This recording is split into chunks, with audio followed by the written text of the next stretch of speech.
broadcast began at 0800 hours Galactic Standard Time. Every screen across Coalition space flickered to life with the same image. 5 human Marines stood on a platform aboard the massive flagship, Sovereign Unity. Their hands were bound behind their backs. Their dress uniforms were dirty and torn. Above them, the cold metal of the execution structure gleamed under the harsh lights. Commander Day One stood at the front of the line. His face was bruised, but his eyes remained steady. Next to him stood Corporal Jinsu, barely 23 years old. Private First Class Hyan Wu kept his chin up, despite the fear visible in his trembling hands. Lance Corporal Taiyang whispered something that might have been a prayer. Sergeant Minho, the oldest at 37, stared directly at the cameras with pure defiance. General Vexter of the Halrathi Empire walked before them. His forearms gestured dramatically for the cameras. His translator device converted his clicking speech into words that every species could understand. These humans thought they could challenge coalition authority, Vexter announced. They refused to surrender disputed territory on Meridian 7. They fired upon our peacekeeping forces. Now they will serve as an example to all who question our power. The statement was a lie. Everyone who reviewed the mission logs would know it was a lie. The Marines had been on a humanitarian mission. They were delivering medical supplies to a colony caught between territorial disputes. The Halrathi had ambushed them without warning. But truth did not matter in this moment. Only the message mattered. Day One finally spoke. His voice carried across the transmission. We are United States Marines. We serve with honor. We will not beg. The words echoed through Earth's embassy 30 minutes later. The delay was built into faster-than-light communication. By the time Ambassador Xianhe received the transmission, the execution was already over. She watched anyway. She owed them that much. Her hands gripped the edge of her desk until her knuckles turned white. The broadcast showed the nooses being placed. It showed the Halrathi officers stepping back. It showed General Vexter giving the signal. The platform dropped. The cameras did not look away. The Coalition wanted humanity to see. They wanted Earth to understand its place in the galactic order. The transmission ended with Vexter's final statement. Let this be a lesson. Humanity is young. Humanity is weak. Those who defy the Coalition will face justice. On Earth, the reaction was immediate. The President addressed the nation within the hour. She spoke of tragedy and justice. She promised diplomatic channels would be pursued. She called for calm and measured response.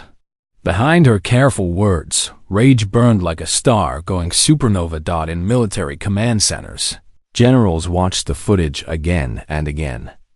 They studied every frame. They noted the layout of the Halrathi flagship. They observed the security protocols. They said nothing publicly, but orders began flowing through encrypted channels. The families of the 5 Marines learned their loved ones were gone. Day One's mother collapsed in her kitchen. Jinsu's younger sister screamed until her voice broke. Hyan Wu's father sat in silence for 6 hours. Tae Yang's wife held their infant daughter and cried. Minho's husband started making funeral arrangements with shaking hands. News networks showed the execution repeatedly until the government requested they stop. Social media exploded with anger. Protests formed outside Coalition embassy buildings. People demanded war. They demanded revenge. They demanded their leaders do something. What Earth's public did not know was that something was already in motion. 3 days before the execution, a ship called the Silent Reaper had slipped into Coalition space. It used stealth technology that made it invisible to sensors. Its crew consisted of 6 people who officially did not exist. They were Phantom Unit, Earth's most classified black operations team. Captain Ji Woo commanded the unit. He was 34 years old and had been running covert missions since he was 22. His service record was sealed at the highest classification level. His family believed he worked as a military consultant. They would never know the truth. Su-min handled demolitions and electronic warfare. She could break any encryption and build a bomb from spare parts. Her face showed no emotion during missions, but her hands never stopped moving. Young-soo served as their combat medic. He could kill a man in 12 different ways and then save his life if ordered. He read philosophy books between missions and wondered if what they did mattered. The team had been tracking a spy network for months. Intelligence suggested the spies had stolen classified human technology and sold it to the Halrathi. The trail led to a research facility on a moon called Kestros 9. Phantom Unit was already en route when the execution happened. Ji-woo sat in the command chair when the transmission came through. He watched the entire broadcast in silence. The other team members gathered around the screen. They watched their fellow service members die. They watched an alien general mock humanity's weakness. When it ended, Su-min spoke first. Commander Day 1 trained my brother. They served together on the Arcturus station. Ji-woo nodded slowly. He had known Day 1 personally. They had attended officer training together years ago. Day 1 had been a good man, a careful leader who put his people first. Young-soo asked the question they were all thinking. Do we continue the original mission? Ji-woo stood and walked to the navigation console. He pulled up their route to Kestros 9. Then he pulled up the location of the Halrathi flagship. He calculated distances and time windows. His jaw tightened. We continue the mission, he said quietly. But the mission parameters just expanded. We were already coming for something else. Now we have two objectives. The Silent Reaper adjusted its course slightly. It moved through the darkness of space like a knife through water. No one detected it. No one saw it coming. The Halrathi thought they had sent a message of strength. They had no idea they had just made the worst mistake in their empire's history. Somewhere on Earth, a general looked at a photograph of 5 Marines. He made a phone call using a line that did not officially exist. He spoke 4 words. All assets are greenlit. The galaxy was about to learn that humanity's greatest weapon was not their technology or their numbers. It was their patience and their memory. Humans did not forgive easily, and they never forgot. The moon Kestros 9 hung in space like a gray stone. Its surface was covered in craters and dust. Deep beneath the surface, the Halrathi had built a research facility that officially did not exist. Security was tight. Armed guards patrolled every corridor. Sensors monitored every entrance. The scientists inside believed they were completely safe. They were wrong. The Silent Reaper approached from the dark side of the moon. It moved slowly, using minimal thrust to avoid detection. Ji-woo studied the facility schematics on his screen. Intelligence had provided basic layouts, but the details were incomplete. That meant they would need to adapt once inside. Jaehan, what are we looking at? Ji-woo asked Dot from the ship's technical station. Jaehan zoomed in on the sensor readings. He was the team's tech specialist, brilliant with computers, but uncomfortable with direct combat. He preferred working from the ship where his skills were most useful. 3 guard rotations every 8 hours. 72 personnel total inside the facility. Main entrance has biometric scanners. Secondary entrance uses keycard access. But there's a ventilation system that looks vulnerable. Su-min leaned over his shoulder. Ventilation systems always look vulnerable. That's usually where they put the best sensors. Too obvious. Agreed, Ji-woo said. We go in through the waste disposal system. Nobody expects infiltration through literal garbage. Young-soo made a face but said nothing. It would not be the worst thing he had crawled through during his career. 4 hours later, the team was inside. The waste disposal chute led them into a processing center filled with recycling equipment. The smell was terrible, but they had worse problems. Two Halrathi workers were sorting materials nearby. Ji Woo signaled with his hands. Young Su moved first, silent as a shadow. The first worker collapsed with a needle in his neck. Sedative, fast-acting. The second worker turned, and Young Su caught him with another injection. Both aliens slumped to the floor, unconscious but alive. 12-hour sleep, Young Su whispered. They'll wake up with headaches. The team moved deeper into the facility. Their black uniforms made them nearly invisible in the dim corridors. They avoided cameras using the blind spots Jae-hyun had mapped. When they encountered locked doors, Su-min bypassed them in seconds. They found the main research laboratory on the third level down. Through the window, they could see human technology spread across workstations. Railgun prototypes, stealth field generators, advanced combat armor. All of it stolen. All of it being reverse engineered. Take images of everything, Ji-woo ordered. We need proof. Su-min pulled out a camera no bigger than her thumb. She documented the entire room in 3 minutes. Then she planted a small device on the doorframe. It would record all radio transmissions in the area. But the real prize was in the next room. The command center held the facility's main computer system. This was what Su-min had been waiting for. She sat down at a terminal, and her fingers flew across the controls. Alien interfaces were different from human ones, but code was code. Data was data. She knew how to read both. I'm in, she said after 5 minutes. Downloading their entire database. This is going to take a while. Ji-woo posted himself by the door. Young-su watched the corridor. They waited in silence while Su-min worked. Every minute felt like an hour. Discovery would mean combat. Combat would mean the mission failed. 20 minutes passed. Then Su-min inhaled sharply. What is it? Ji-woo asked. The execution. It wasn't random. Look at this. She turned the screen toward him. They planned it 3 weeks ago. Documents showing deliberate provocation. They wanted to test how Earth would respond. They thought we would either do nothing or respond with formal protests. Ji-woo read the files. His expression remained neutral, but his hands clenched into fists. This was not just murder. This was a calculated test. The coalition wanted to see if humanity could be pushed around.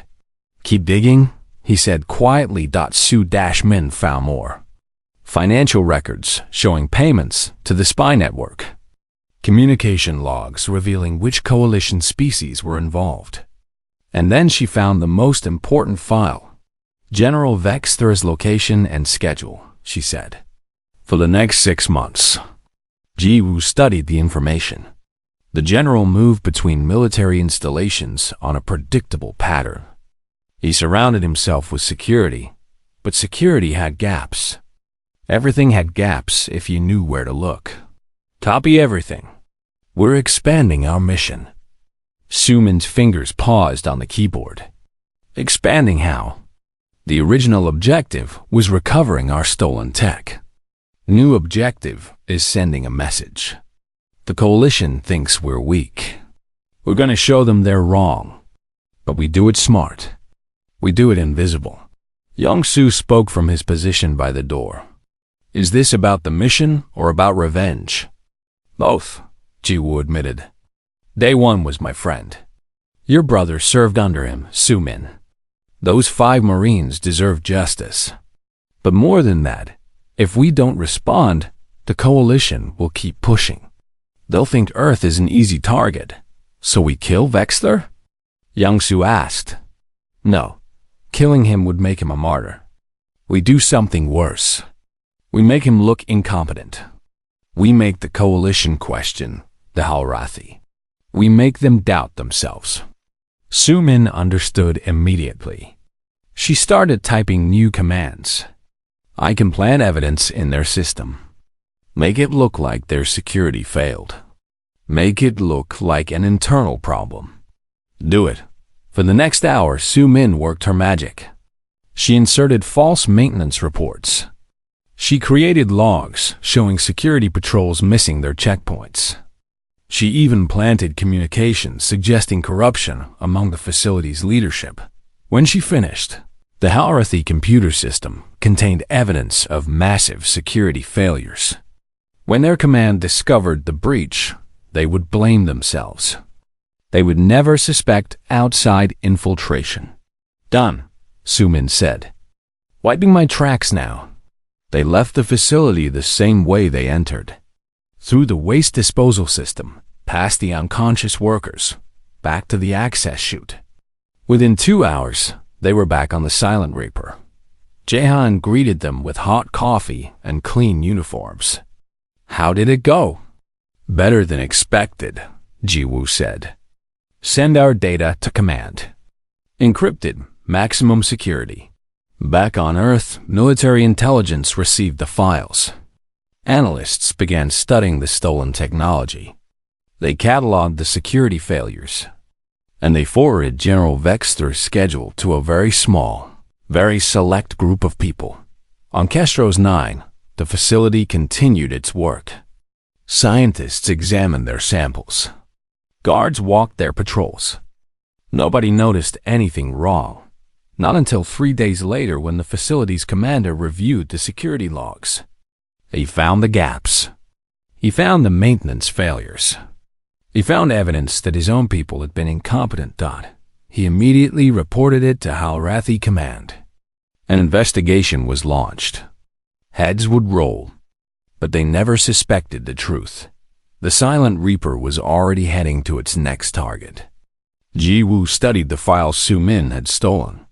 He made plans. He calculated risks. And he thought about 5 Marines hanging from nooses while aliens watched. Young-soo found him alone in the command center hours later. "Are you okay?" the medic asked. "No," Jiwoo admitted. "But okay isn't part of the job description. Day 1 wouldn't want us to lose ourselves in this. Day 1 is dead. They killed him on camera. They mocked him. They mocked all of us." Jiwoo turned to face Young-soo. "We're not losing ourselves.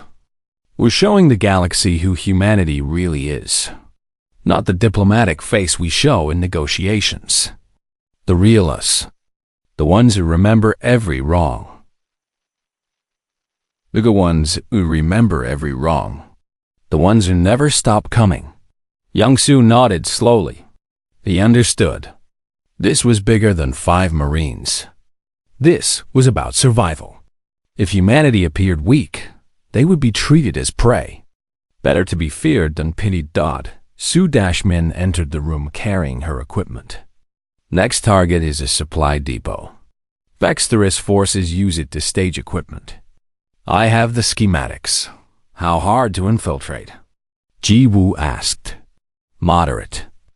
But I can make it explode and look like an accident." Jiwoo smiled. It was not a pleasant smile. "Do it. Let's start breaking their toys." The explosion lit up the night on the planet, Valkros 2. The weapons depot had been storing enough ammunition to supply 3 battalions. Now it was a crater half a kilometer wide. Debris rained down for 10 minutes. Secondary explosions continued for an hour. Halrathi investigators arrived at dawn. They sifted through wreckage looking for answers. The safety systems had failed. The fire suppression failed. The emergency alerts failed. Everything failed at once. It looked like criminal negligence. What they did not find was evidence of sabotage. Sumin had been too careful. The explosives she used left no trace. The computer systems she hacked showed only routine malfunctions. By the time investigators finished, their report blamed poor maintenance and corrupt supervisors. General Vexter received the news in his command center. He read the report twice. Then he threw his datapad across the room. "This is the 3rd incident in 2 weeks," he growled at his staff. 3 facilities. 3 major failures. What is happening to our military? His second command, a younger Halrathi named Corvin, shifted nervously. Sir, perhaps we should request coalition security audits. And look weak? No, we solve this internally. Double all security checks. Triple inspection schedules. Someone is being careless, and they will answer for it. But increasing security could not stop what was already inside. Phantom Unit moved like smoke through coalition space. They struck and vanished before anyone knew they were there. The next target was General Vexter's personal corvette, the Crimson Blade. It was docked at a military station for routine maintenance. The ship carried the general's command staff and all his classified communications. Dong Haiyan took position 3 kilometers from the station. He was Phantom Unit's sniper, a man who could hit targets most people could not even see. His railgun was experimental technology, not officially in service. It used magnetically accelerated projectiles that could punch through armor like paper. But Dong Haiyan was not shooting anyone today. He was providing overwatch while Ji Woo and Young Soo infiltrated the station. They entered through a cargo bay, hidden inside supply containers. Once inside, they moved through maintenance corridors. Young Soo carried a case that looked like medical equipment. Inside were devices that Su Min had built specifically for this mission. They reached the Crimson Blade's docking port. 2 guards stood watch. Ji Woo waited until they were looking away, then moved. Silent takedowns, no shots fired. Both guards slumped unconscious. Young Soo dragged them into a storage closet. Jae-Hyan, we're at the access hatch. Ji Woo whispered into his communicator dot from the Silent Reaper. Jae-Han hacked the docking controls. Opening now. You have 40 seconds before the next guard patrol. They slipped inside the corvette. The ship was empty, except for a skeleton maintenance crew. Young Soo led them to the life support systems. He opened his case and removed a small device.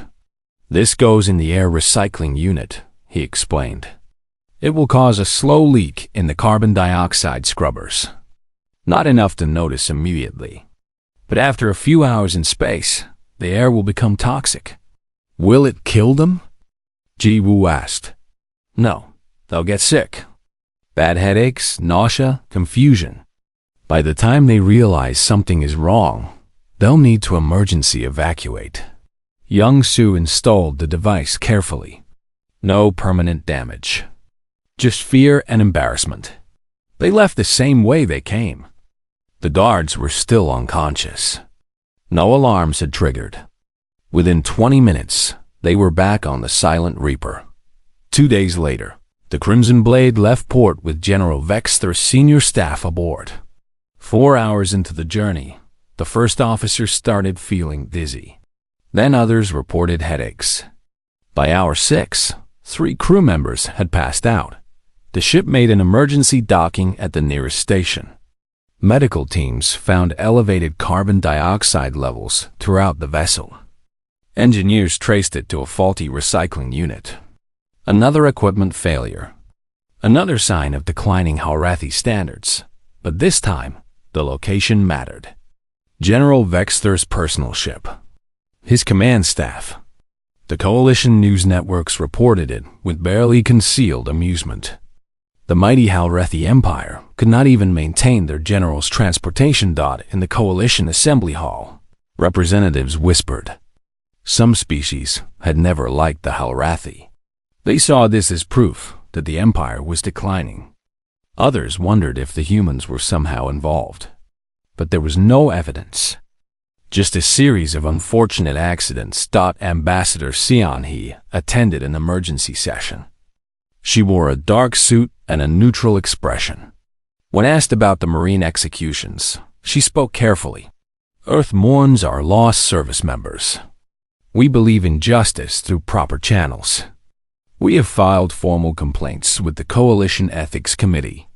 We trust the system will provide appropriate consequences. Her words were diplomatic perfection.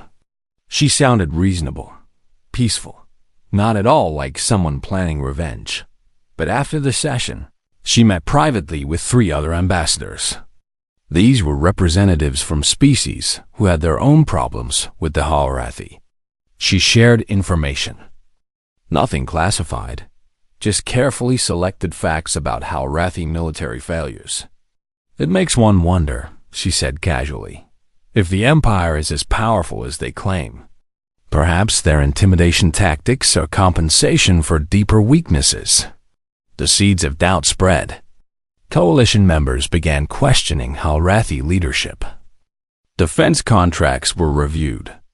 Military partnerships were reconsidered. Meanwhile, Phantom Unit continued their campaign. A communications relay mysteriously failed, cutting off 2 Halrathi battle groups. A supply shipment was rerouted to the wrong system, leaving troops without food for a week. Small things. Nothing catastrophic. But constant pressure. General Vexter felt control slipping. He increased security again. He ordered investigations. He threatened his subordinates with courts-martial. Nothing helped. The failures continued. On Earth, the public saw none of this. They saw their government pursuing diplomatic solutions. Protests continued but grew smaller. People were frustrated that nothing seemed to be happening. If they only knew in a classified briefing room deep under military headquarters. President Rodriguez met with her Joint Chiefs. The lights were dim. The room was shielded against all electronic surveillance. Status? She asked simply.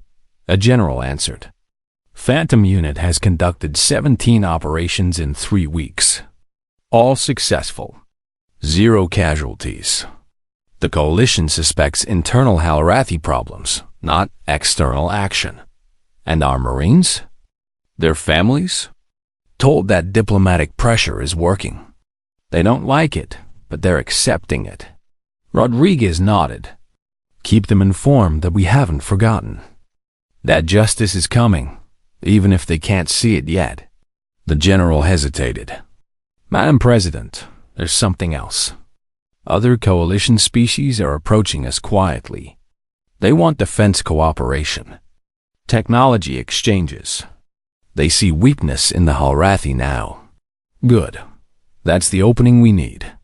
Expand diplomatic contacts. Build alliances. Let them come to us. This was the strategy. Not open warfare, but careful manipulation. Break the Halrathi's reputation. Show the coalition that humanity was not to be trifled with. All without firing a shot in anger. Sue-Men sat in her quarters aboard the Silent Reaper, reviewing mission reports. She had a photograph taped to her wall. Her brother in his Marine uniform, smiling at the camera. He had served under Commander Day One for 2 years. They had been friends. Young Sue found her there. You okay? I keep thinking about the broadcast, she admitted.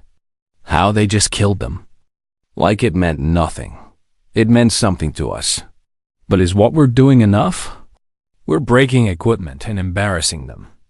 Day One is still dead. Young Sue sat down beside her. We could kill Vexter. Ji-Woo could order it, and we would do it. But then what? The coalition sees it as an assassination. Earth looks aggressive. Everything gets worse. I know. I just want him to hurt the way we hurt. He is hurting. His reputation is destroyed. His empire questions his competence. He's losing everything he values. That's worse than death for someone like him. Sue-Min nodded slowly. Revenge did not have to be violent to be satisfying. Ji-Woo called a team meeting. Everyone gathered in the command center. He pulled up a new set of files. Intelligence reports that Vexter is planning something. He knows his reputation is damaged. He wants a victory to restore it. He's requested a meeting with Earth's ambassador. A trap? Young Sue asked. Obviously. He probably wants to take her hostage. Extract information about our capabilities. Ji-Woo smiled. Which gives us an opportunity. Sion, he has agreed to the meeting. And we're going to be her security detail. The team understood immediately. This would be their moment. Not just another shadow operation. A direct confrontation. Where and when? Su-min asked. Neutral Station Crossroads Nexus, 5 days from now. Ji-woo looked at each team member. This is it. This is where we show them who we really are. The Station Crossroads Nexus floated in neutral space between 3 solar systems. It served as a meeting ground for diplomatic negotiations where no single species held advantage. The architecture was deliberately neutral, built by a dozen different species contributing their designs. It was considered the safest place in the galaxy for difficult conversations. General Vexter arrived first with 30 armed guards. They swept the conference room 3 times, checking for threats.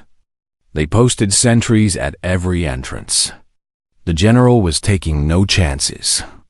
Today he would restore his reputation by showing strength. Ambassador Seon-hee's ship docked 2 hours later. She wore a simple gray suit with Earth's insignia on the collar. Her security detail consisted of 6 people in plain black uniforms. They carried no visible weapons. They looked professional but unremarkable. What General Vexter did not know was that those 6 people were Phantom Unit. Ji-woo walked beside the ambassador as her head of security. Young-soo and Su-min flanked the rear. Dong-hyun had positioned himself in the station's upper levels with a clear line of sight. Jae-ha monitored all communications from a hidden terminal. The 6th member was a combat specialist named Bara, who officially did not exist. They entered the conference room. The space was large and circular, with a round table in the center. Windows showed the stars beyond. Alrethi guards lined the walls, hands near their weapons. General Vexter sat at the table. His forearms rested on the surface in a display of relaxed confidence. But his eyes were hard, calculating. Ambassador Seon-hee, he said through his translator, "Thank you for accepting this meeting. We have much to discuss." Seon-hee sat across from him. Ji-woo stood behind her right shoulder. He scanned the room with practiced ease, noting positions and distances. "I'm here to discuss justice for our murdered service members," Seon-hee said calmly. "And reparations." Vexter's expression hardened. "Murdered? They were executed for violating coalition space. That is law, not murder. They were ambushed during a humanitarian mission. Your forces attacked without warning or provocation. That is murder by any definition." The general's hands clenched. "Humans are new to galactic politics. Perhaps you do not understand how power works here. The strong make rules. The weak follow them. Is that why your equipment keeps failing?" Seon-hee asked mildly. "Why your facilities explode? Why your personal ship had to make emergency landings? Because you're so strong?" Vexter stood abruptly. All 30 guards tensed. "You dare mock me?" "I dare state facts." The general made a gesture. His guards moved forward, surrounding the table. This was the trap. Vexter would take the ambassador hostage, force her to reveal human intelligence operations, show the coalition that humanity could be controlled through force. Ji-woo tapped his communicator twice. The signal. Everything happened in 45 seconds. Young-soo moved first. His hands blurred as he threw small devices that attached to the nearest guards. Electric pulses dropped 4 Alrethi before they could draw weapons. Su-min swept 3 more with nerve strikes, targeting pressure points that temporarily paralyzed. Burr revolted the table and disarmed 2 guards simultaneously. Ji-woo stepped in front of the ambassador and disabled 5 guards with precise strikes. No punches, no kicks, just efficient applications of force to vulnerable points. The remaining guards tried to raise their weapons. Dong-hyun's voice came through the communicators. "Windows, southeast corner." A small marker appeared on that window. Every member of Phantom Unit understood. They herded the remaining guards toward that corner. Dong-hyun did not fire, but the threat was clear. If anyone discharged the weapon, he would return fire through the window. The guards froze. They were trained soldiers, but they had never faced opponents like this. In less than a minute, their entire security force was either unconscious or disarmed. General Vexter backed away from the table, his forearms raised defensively. "What are you?" Ji-Woo stepped forward. He removed his security badge, revealing his true rank insignia. "Captain Ji-Woo, Earth Special Operations. You wanted to see our capabilities? Here they are."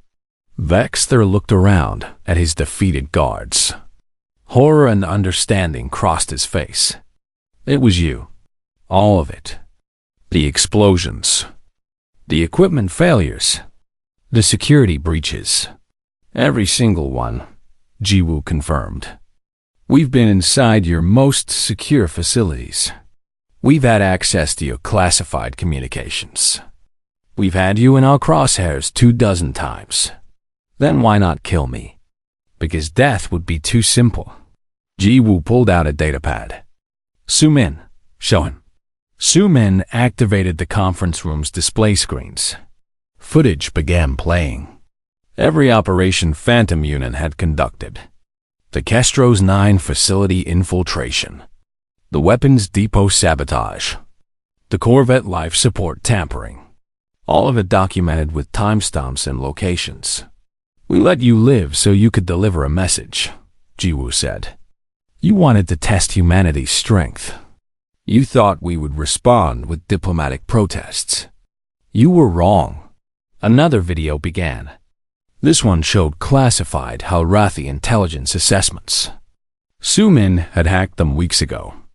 They detailed what the Halrathi knew about human military capabilities. "This is what you think you know about us," Ji-Woo explained. "Our public technology.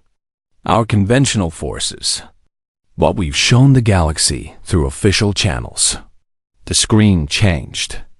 Now it showed actual human military capabilities. Railgun artillery that could strike from orbit. Stealth technology that made ships invisible. AI-assisted combat networks that could coordinate thousands of units. Advanced materials and weapons that the Coalition did not know existed. "This is what we actually have," Ji-Woo said. "Everything you've seen from humanity has been deliberately limited. We showed you what we wanted you to see. The rest we kept hidden." General Vexter stared at the screens. His face showed the evolution from anger to shock to fear. "You hanged 5 Marines to intimidate us," Ji-Woo continued. "You broadcasted across the galaxy. You thought it showed strength. Instead, it showed us that the Coalition could not be trusted. That we needed to protect ourselves." Ambassador Xianhe stood and walked a stand beside Ji-Woo. "We gave you every opportunity for peaceful resolution. We filed formal complaints. We pursued diplomatic channels. And while we did that, we were preparing for what comes next." "What comes next?" Vexter asked weakly. "That depends on you," Xianhe said. "You can go back to the Coalition and tell them what you learned here. You can explain that humanity is not weak, not primitive, not to be trifled with. You can push for justice for those 5 Marines and make amends. Or," Ji-Woo's expression hardened, "or we continue.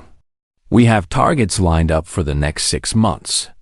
We can keep destroying your reputation piece by piece. We can keep making you look incompetent. Eventually, your own empire will remove you from power." Young-Soo spoke from his position by the door. "We don't want war, General, but we won't accept being murdered for your political games. Make the right choice." Su-min added, "My brother served under Commander Day 1. Every member of this unit has personal reasons for being here. But we're professionals. We'll accept justice instead of revenge. If you give us justice." General Vexter looked at the unconscious guards. He looked at the elite human soldiers who had defeated his entire security force without killing anyone. He looked at the screens, showing technology he had not known existed. For the first time in his military career, he felt genuinely afraid. "What do you want?" he asked. "Formal apology from the Harathi Empire." Sion, he listed. "Reparations to the families. Court-martial of everyone involved in the illegal execution. New protocols preventing similar incidents. And most importantly, recognition that humanity is a peer power, not a subject species. The Council will never agree." "The Council doesn't need to know the details of this conversation," Sion, he said. "You convince them. You make it happen. You have the motivation now." Ji Woo checked his communicator. "Station security will be here in 3 minutes. We're leaving. Your guards will wake up in a few hours with no permanent injuries. What you tell people about what happened here is your choice." He leaned close to Vexter. "But understand this. We're still out there. We're still watching. If humanity is threatened again, we won't show restraint next time. This was mercy. Don't make us show you the alternative." Phantom Unit moved to the door. The guards who were still conscious did not try to stop them. They had seen enough. Ambassador Sion, he paused at the exit. "For what it's worth, General, I hope you make the right choice.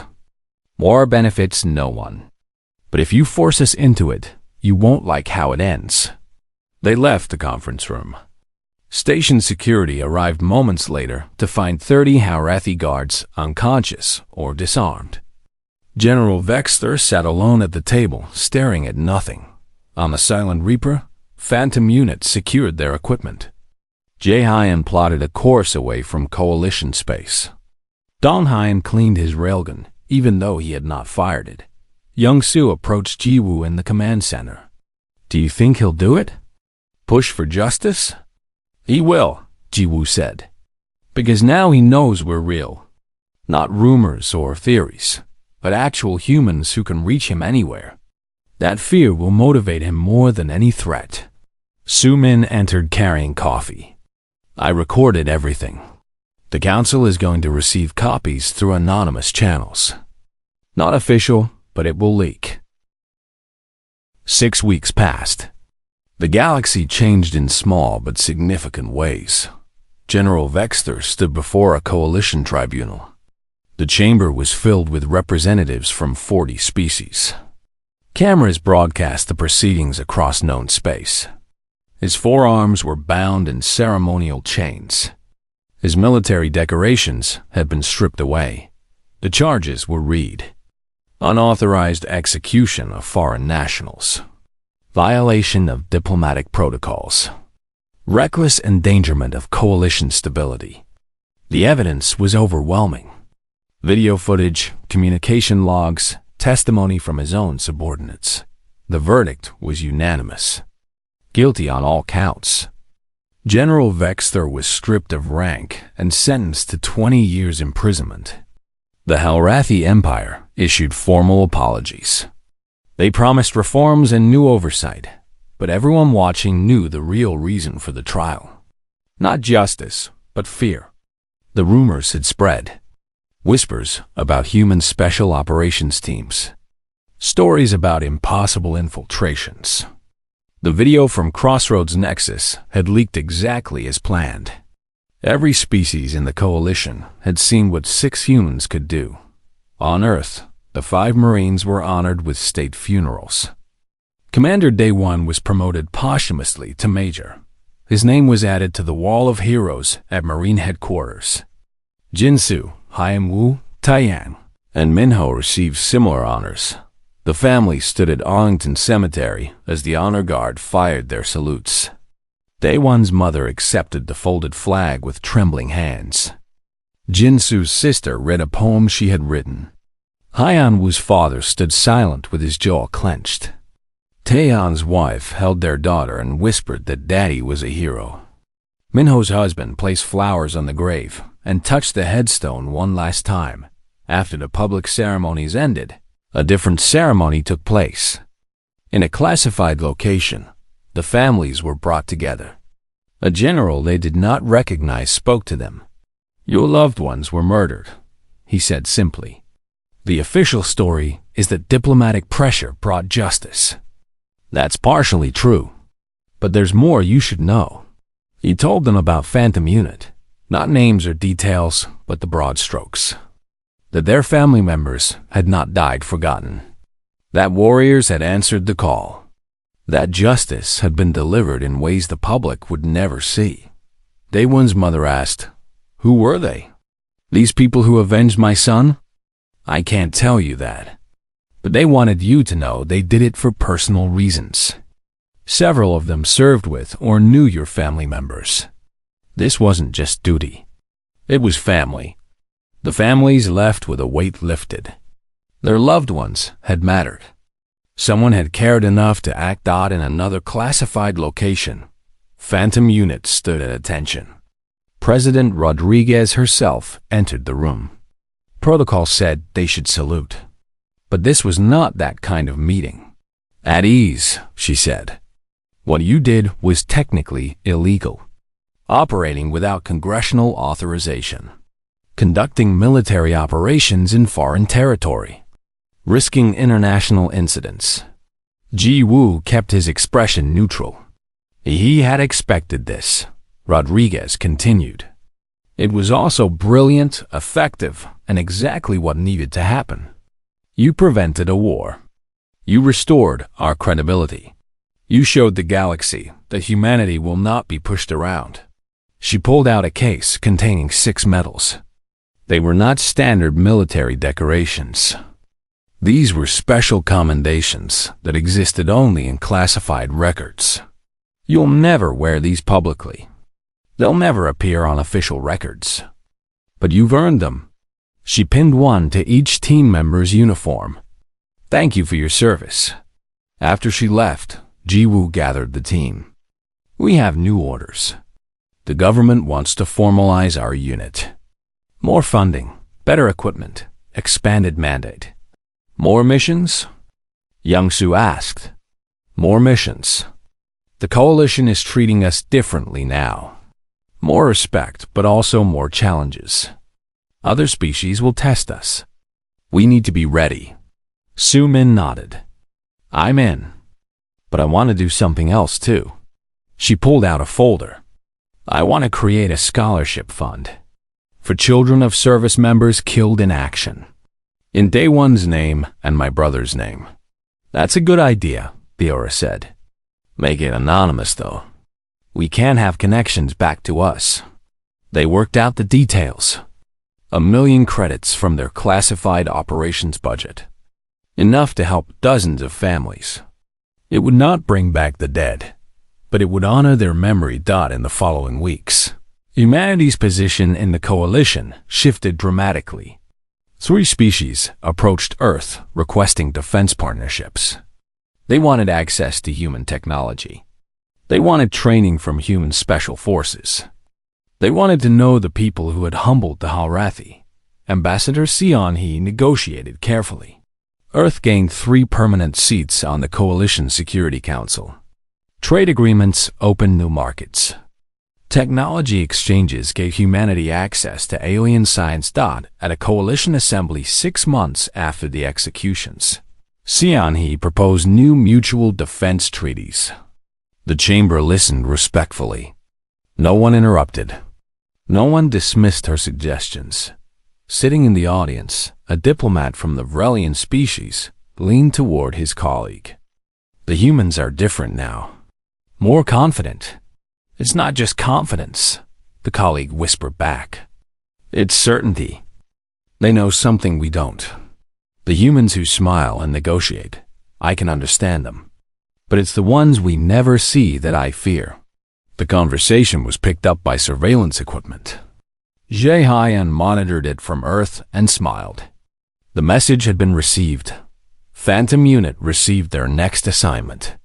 A human colony on the frontier was being harassed by pirates. Local security could not handle it. The coalition's response was slow and bureaucratic. Rules of engagement? Dong-hyun asked. Stop the pirates. Protect the colonists. Don't get caught. Ji Woo studied the mission files. Standard operation. Young Soo packed his medical equipment. Soo Min loaded her hacking tools. Biora checked her weapons. The team had done this dozens of times. They would do it dozens more. Before they left Earth, Ji Woo visited Arlington Cemetery. He stood before Day Won's grave. The headstone was white marble with simple lettering. Name, rank, dates. No mention of how he died. "We did it," Ji Woo said quietly. Justice was served. The families know someone cared. And the galaxy knows not to mess with us. He paused. "I wish you were here to see it. You would have liked the new world we're building." He placed his hand on the headstone for a moment, then walked away. Duty called. It always did. The Silent Reaper left Earth orbit 3 days later. It slipped into the darkness of space, invisible to all sensors. Inside, Phantom Unit prepared for their mission. They checked equipment, reviewed intelligence, and planned their approach. This was what they did. What they were built for. Not the glory of open warfare, but the silent protection of shadow operations. They would never be famous. Most people would never know they existed. But humanity would be safe because of them. Young Soo found Ji Woo in the command center during the journey. "Do you ever think about stopping? Living a normal life?" "Sometimes," Ji Woo admitted. "But then I remember why we do this." 5 Marines died because the galaxy thought we were weak. How many more would die if we stopped? Fair point. Besides, this is normal for us now. We're not built for peaceful lives anymore. Young Soo nodded. He understood. Once you crossed certain lines, went to certain places, saw certain things, there was no going back. They were warriors in the truest sense. Not because they loved violence, but because someone had to stand in the dark, so others could live in the light. Soo-Min entered with status reports. We're 6 hours from the colony. Pirates have been active in the sector. 3 raids in the last month. Good, Ji Woo said. Let's remind them why humans are a bad target. The mission went perfectly. Phantom Unit infiltrated the pirate base, disabled their ships, and freed captured colonists. They left evidence pointing to a rival pirate group.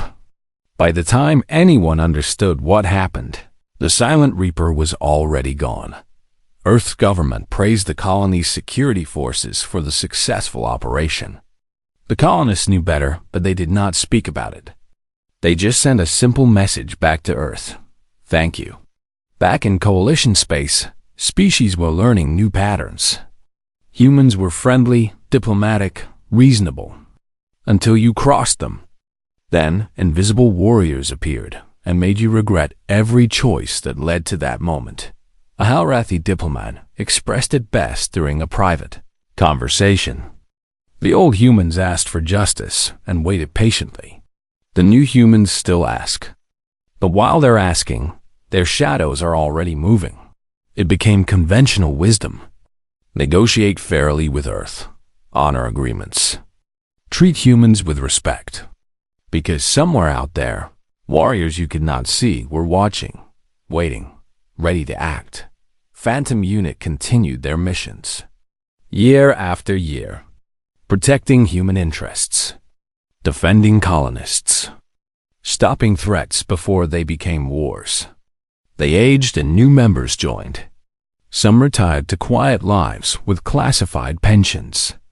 Some died in service and were buried with honors that few understood. But the unit endured. A permanent reminder that humanity protected its own. Decades later, a coalition historian would write about this period. She called it the awakening, when humanity stopped being the new species and became a true power. The turning point, she noted, was not a battle or a treaty. It was 5 Marines hanging from nooses. And the galaxy's fatal misunderstanding of what would come next. In a cemetery on Earth, 5 graves stood together.